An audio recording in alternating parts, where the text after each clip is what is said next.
Mga kapuso, nakataas po ngayon ang thunderstorm advisory sa ilang bahagi ng Metro Manila. Inuulan din ngayon ang ilang bahagi ng Cavite, base po yan sa thunderstorm advisory ng Pag-asa. Apektado rin ng thunderstorm ang Laguna, ang Bataan, Rizal at ang Batangas.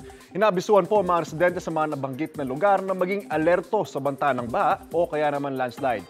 Tatagal po ang nasabing thunderstorm advisory hanggang 7:35 ngayong umaga. Ingat po tayong lahat, mga kapuso. Ako po si Anjo Pertiera.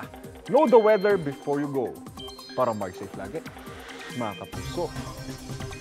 Kapuso, para laging una ka sa mga balita, bisitahin at mag-subscribe sa GMA Integrated News sa YouTube. Sa mga kapuso abroad, samahan nyo kami sa GMA Pinoy TV at sa www.gmanews.tv.